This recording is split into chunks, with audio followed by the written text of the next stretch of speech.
मन्नारा चोपड़ा ने कहा मुनव्वर फारूकी को घर में सबसे ज्यादा हिपोक्रेट। आयशा ने मन्नारा को लेकर कही ये बात। सलमान खान का show big boss season 17 weekend के 12 एपिसोड में हमें देखने को मिला मन्नारा चोपड़ा मुनव्वर फारूकी से ढेर सारी शिकायतें करती हुई नजर आती है। मन्नारा मुनव्वर से ये कहती है कि मुनव्वर ने उन्हें हमेशा स्टेपनी की तरह रखा है अपने साथ। उन्हें हमेशा पता था कि मन्नारा को तो वो मना ही सकते हैं, इसीलिए वो मन्नारा को इतना ज्यादा सीरियसली कभी भी घर में नहीं लेते हैं। पर मन्नारा यहाँ पर ये भी फैसला करती हुई नजर आती है कि अब वो मुनव्वर को स्पेस देंगे उनका, क्योंकि अब मुनव्वर की लाइफ में और उनके नए दोस्त आ चुकी है। मन्नारा अपनी हर बातों में आयशा से रिलेटेड टॉन्ट भी मुनव्वर को मारती हुई नजर आती है और साफ तौर पर कह रही होती है कि मुनव्वर को वो हिपोक्रेट कह सकती थी, लेकिन उन्होंने अभी तक नहीं कहा।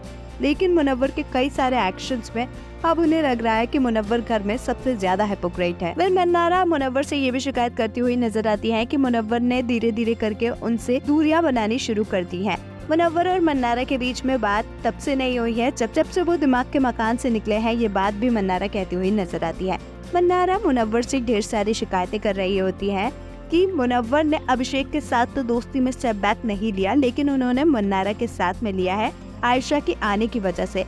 आयशा भी मन्नारा को लेकर ढेर सारी बातें करती हुई नजर आती है और साफ तौर पर कह रही होती है कि उन्होंने मन्नारा की आंखों में मुनव्वर के लिए पॉजिटिवनेस देखी है। मन्नारा आज तक मुनव्वर के साथ अपनी सारी बातें शेयर करती थी और मुनव्वर के सपोर्ट हमेशा उन्हें मिलता था, लेकिन आयशा के आने की वजह से चीजें चेंज हो गई और मन्नारा इन सारी चीजों को बिल्कुल भी एक्सेप्ट नहीं कर पा रही। ये बात भी आयशा कहती है। आयशा ये भी कहती हुई नजर आती है कि अगर इस घर में उनकी पहली लड़ाई किसी के साथ होगी तो वो मन्नारा के साथ होगी, क्योंकि मन्नारा को आयशा के आने से काफी ज्यादा प्रॉब्लम है। ये उन्हें साफ तौर पर दिख रहा है।